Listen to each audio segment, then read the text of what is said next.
Assalomu alaykum.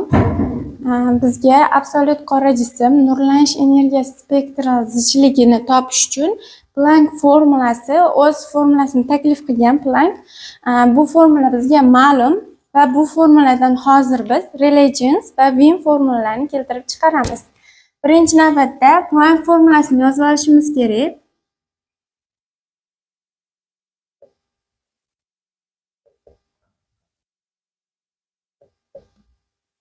Absolyut qora jism nurlanish energiyasi zichligi chastota va temperaturaga bog'liq holda yozdik.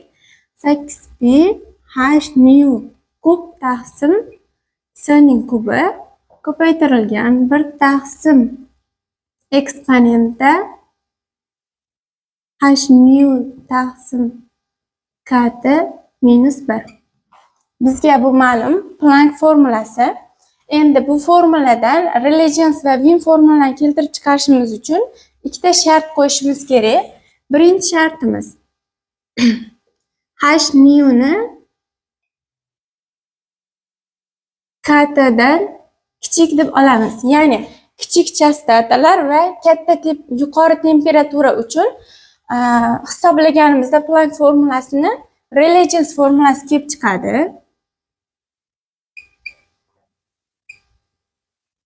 Rayleigh birinchi bu formulani keltirib chiqaramiz. Buning uchun biz Rayleigh formulasini keltirib chiqarishimiz uchun Planck formulasining mahrajda turgan ifodani Taylor qatori bo'yicha yozishimiz kerak. Buning uchun Taylor qatorining formulasini yana bir eslab olamiz va yozib ketaman. Fx barobar 0 dagi qiymati va hosilasiga 0 qo'yilgandagi qiymati 1 faktorial x minus x0 plus f 2 marta hosilaning 0 dagi qiymati 2 marta hosilaning 0 dagi qiymati taqsim x 2 faktorial ko'paytirilgan x minus x0 ning kvadrati. Va hokazo. Bizga Taylor qator formulasi ma'lum. Bundan biz faqat birinchi hadigacha chiziqli hadigacha bo'lganini olamiz. Xo'sh, mahrajdagini Taylor qatoriga yoyish uchun avval bunga belgilash kiritamiz. h nu eksponenti h nu taqsim kt minus 1 kt ni o'zi y darajada h nu taqsim kt degani. Bu tenglik ma'lum. Biz hozir y darajada h nu taqsim kt ni belgilash kiritamiz. Buning uchun biz h nu ni o'zini x deb belgilab olamiz. Bunda y darajada x hosil bo'ladi. Y darajada h nu taqsim kt ifodamizda y darajada x tengligi kelib chiqadi. Endi buni ikkinchi holda Taylor qatoriga yoyamiz. Birinchi usul f ga 0 qo'yilgandagisi. Ya'ni y darajada y ning x o'rnida 0 turganligi uchun y ning 0 darajasini 1 deb olamiz. Ikkinchi holda bir marta hosil olamiz. Y darajada x ifodadan bir marta hosil olamiz. Bizga ma'lum y darajada x ning hosilasi y darajada x ga teng. 0 qo'yilgandagi qiymatni ham barobar qilib yozib ketyapman. Yana 0 qo'ysak, y ning 0 darajasi 1 ga tengligi kelib chiqadi. Bizga faqat chiziqli hadi deganligi uchun birinchi hadigacha oldim. Endi Taylor qatori formulasiga qo'yamiz.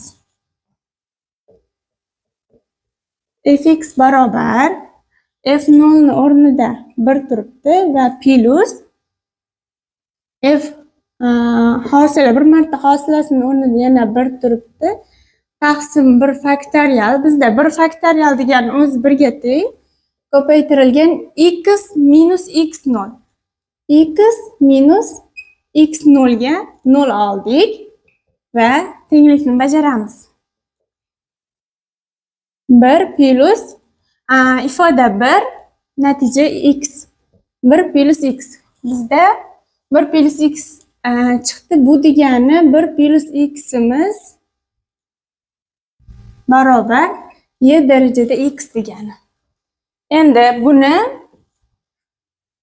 Planck formulasining o'zini asosiy formulasiga qo'yishimiz kerak. Buning uchun bu yoqni tushiramiz. Bu y darajada x ni biz y darajada h nu taqsim k deb olgandik. Buni yozib qo'ysam ham bo'ladi. Y darajada h nu taqsim k. Bu degani eksponenta h nu taqsim k. Formulaga olib kelamiz. Rho nu t barobar 8ph nu kub taqsim s kub ko'paytirilgan 1 taqsim y darajada x o'rnida 1 plus x turibdi va minus 1. Bu formuladagi minus 1. Endi qisqartirishlar bor. Bir bilan bir qisqariladi va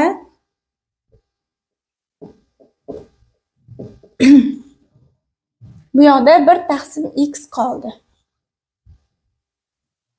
X ni o'zini biz h nu taqsim k deb belgilagandik. Y darajada x, y darajada h nu taqsim k. X imiz h nu taqsim k ga teng. 8ph nu kub taqsim s kub ko'paytirilgan 1 taqsim h nu taqsim k imiz yuqoriga ko'paytma suratga o'tib ketadi va bu yerda ham qisqartirishlar mavjud. Nu bittasi bilan bu yoq qisqaradi, ikkita qoladi, h ketadi. Endi formulani yozamiz. 8p nu kvadrat taqsim s kub ko'paytirilgan k. Bizda bu Rayleigh formulasi.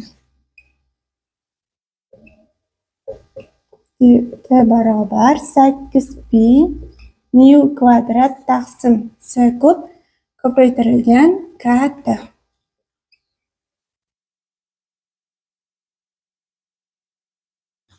Kichik chastota va yuqori temperaturalar uchun Rayleigh formulasi.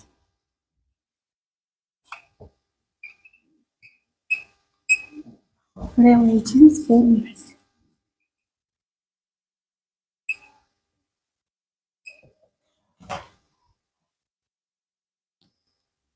Endi Planck formulasiga yana xuddi Rayleigh formulasiga bergandek shart berishimiz kerak.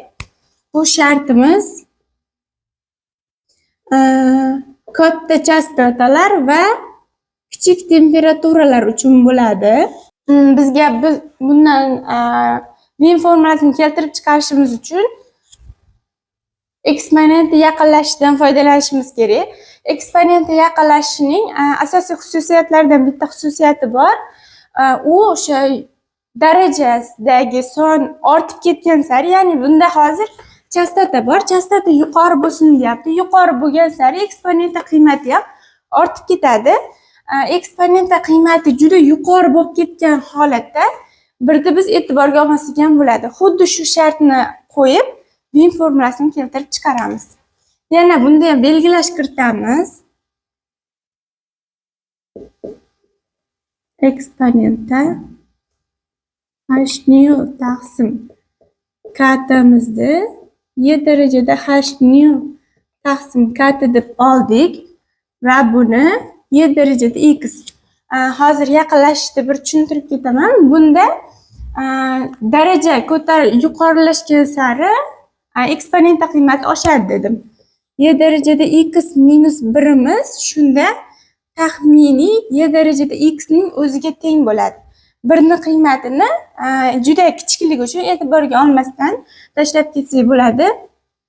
Va bundan mana bu ifodaning o'zi ham Ya'ni 7 darajada h nu taqsim kt minus ifodani o'zi ham taqribiy qilib 7 darajada h nu taqsim kt deb olib ketsak bo'ladi. Endi formulani xuddi shu shaklda buni o'rniga 7 darajada h nu taqsim kt ni qo'yib hisoblaymiz. Rho nu t barobar 8ph nu kub taqsim s kub ko'paytirilgan 1 taqsim 7 darajada h nu taqsim kt. Bizga ushbu formula kelib chiqdi va biz maxrajdagi ifodada maxrajdagi sonni yuqoriga ko'targanimizda darajali ifodalarda daraja minus bo'lib ketishini bilamiz. Rho nu t barobar 8ph nu kub taqsim s kub ko'paytirilgan y darajadagi ifodani minusga olib o'taman. Y darajada minus h nu taqsim kt.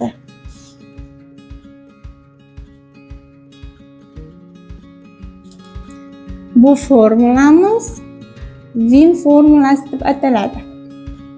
Ya'ni yuqori chastotalar va kichik temperaturalar uchun Planck formulasidan Wien formulasining kelib chiqishi.